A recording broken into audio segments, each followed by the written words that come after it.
Alright guys, welcome back to the Shade Tree Garage. And today I'm going to talk about something very frustrating. Alright, you've had your car stored all winter. It's the warm days of March have arrived. You get the keys, you slide into the seat behind the wheel, stick your key in the ignition and you turn the key, and you're waiting to hear something other than click, click, click, click, click. Well, okay, your battery's dead. So I hop over into 56 Plymouth. Surely the battery's good in it. Hadn't run it all winter. So slide into the seat, pump the gas a bunch of times because the gas always dries out of the fuel bowl. Put the key in, turn it, and I hear nothing. Nothing. No life at all. Well, both batteries are flat, or too flat to start the car. Now, how's this happen? Well, a lot of times just cold weather and having your car parked at length without making sure the battery's charged. Now, years ago, I began a practice of, if I'm going to have something parked for a while, for example, my old farm truck that's here in the driveway, I would disconnect the battery cable, the ground cable. And when I wanted to start need the truck in the spring or whenever, hook the battery cable back up. Now, the problem with this practice is that it'll wear out battery cables. You know, that lead clamp is only good for so many cycles of tightening and loosening. And sometimes you can over tighten it, it'll break one of the ears off, cause all kinds of problems. And then you wind up doing what I famously do. Once that clamp, you've taken all the slack out of that clamp where you tighten the nut. And so then you put the battery clamp on the post and you take your pair of vice grips and you beat the shit out of it, push it down on the post, and hopefully it makes contact. And it's good for, who knows, for a while. All right, now there's when I purchased the 56 Plymouth over here, I got a new device with it that I'd never had before. It was one of these. This is a disconnect, a battery disconnect gizmo. And you can find them on Amazon, Temu, etc., even AutoZone and your O'Reilly's, your local car store probably has these somewhere, probably in the battery section. All right, now these are useful because you get to actually disconnect the battery from the rest of the system. And so my practice has been to make sure my battery is charged. And if I'm not going to be driving the car, like for example my Chevy was pretty much, I didn't run it from over the winter months until April. Now you take this knob and you unscrew it one turn, and that disconnects the cable from the battery. And of course you haven't adjusted, you haven't wrenched anything on this, and the original battery cable connects here. And so that stays tight. You haven't touched that, you haven't touched that. All you've done is turn this knob one turn out. All right, I've tightened it back up. This circuit's connected. Give it a twist, a turn out, open circuit. So this will protect your battery from running down if you've got it charged before winter. Now, on modern cars, more modern cars, say 2000 on up, sometimes the computer, you've got clocks, you've got various gizmos that will have a small drain on your maybe a 10, 20, 30, 40 milliamps of a drain on the battery. And that's why if you don't start your car in say 5-6 weeks, sometimes it'll be flat, the battery will be dead. And so that's going to vary, that'll vary with whatever car you have. But it's not uncommon for modern cars to have a slight drain on the battery. For example, Progressive, State Farm, all these insurance companies offer this little dealy bobber that plugs into the onboard diagnostic port, and basically they're tracking how you drive. And if you drive like a maniac, they'll get a report on it and they'll charge you more. They pitch these things to give you a discounted rate. And if you drive like my grandmother did, they'll probably give you a discounted rate. But if you drive like I did when I was 18, forget about it. But anyway, those little dealy bobbers can draw on your battery. I've seen cases where the moment they can try to make contact with some sort of Wi-Fi system, and they to send a report to the home office. And while they do that, they're drawing current from your battery.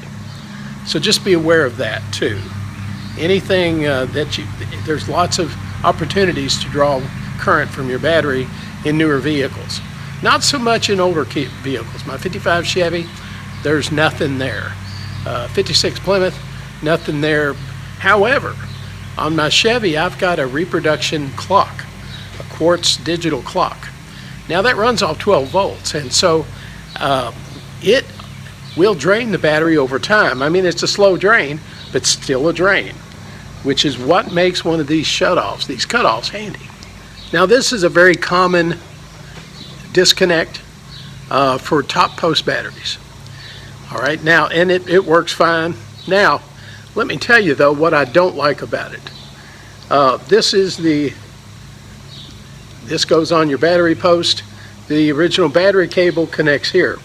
Well, if your battery cable is probably accustomed to landing on a battery post that's going to insert here. You've got to turn it 90 degrees out of whack to get it to mount here, and that can cause a problem because if you have a clamp, the adjustment screw may be down here where you can't get a wrench on it. So it can be problematic. Now there's another type of shut-off or cut-off like this. There's another type of cut-off like similar to this that has a battery post upright. So you've got the clamp fits on an upright post, and your battery cable will fit on an upright post here. That's my preferred type of battery cutoff. And then again, you unscrew this knob a turn and it's disconnected. Now I've recently changed this one out and put a new type on my 56 Plymouth, simply because it's just not convenient to turn that cable 90 degrees.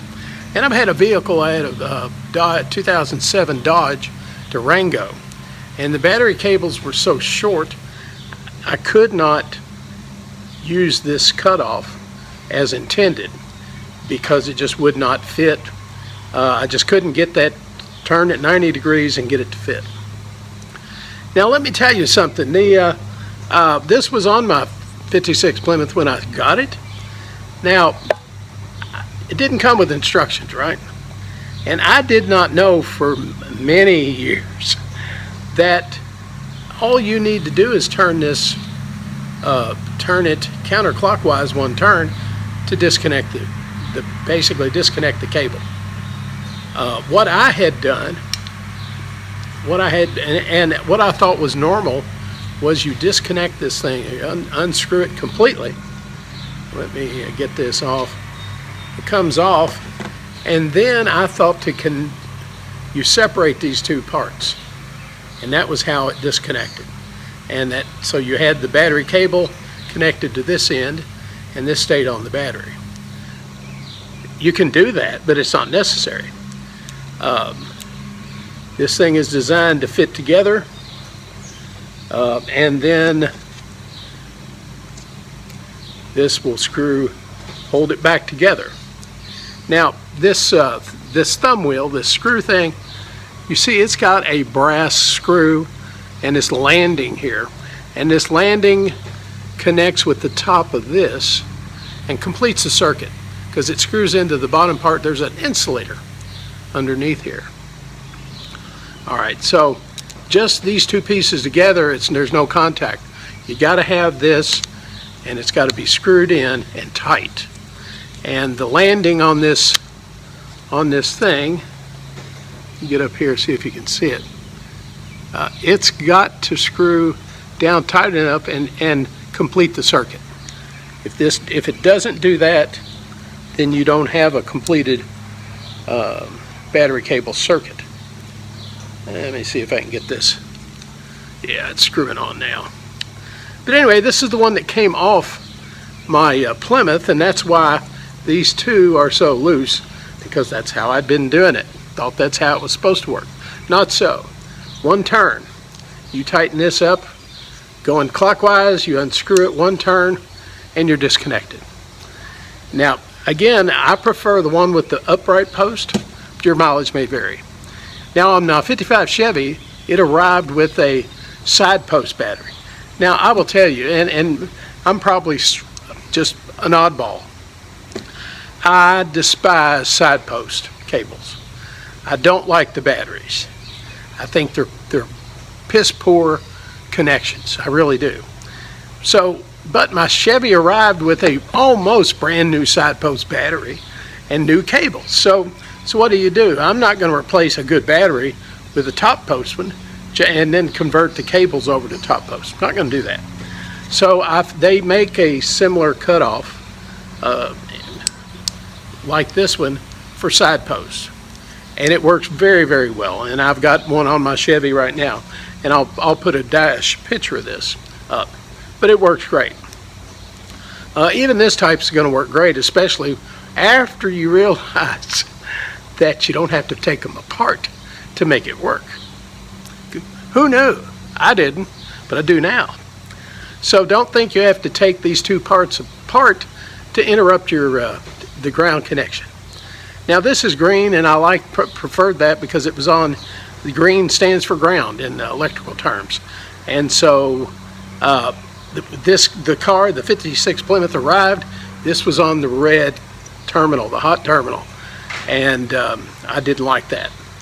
I think we all are creature of habits, and whenever I'm unhooking a battery, temporarily just to keep it from being discharged, I always unhook the ground. Always been my practice. And so in my book, these doodads go in the ground cable. Plain and simple. All right, guys, well, that's how to keep your battery charged over winter. Charge it up in the fall, December, around Christmas, and then make sure you have one of these in place. Unscrew it one turn, and then your battery will stay charged all winter. It'll be ready for cruising in May and April and time frame. All right, well, that's it. I've got to get back behind me, and I've got the Chevy. I've got to back it out and get the pressure washer hooked up. Got to get it clean. We're going to Taylorsville to the Lake Town Cruise-In event tomorrow in Taylorsville, Kentucky.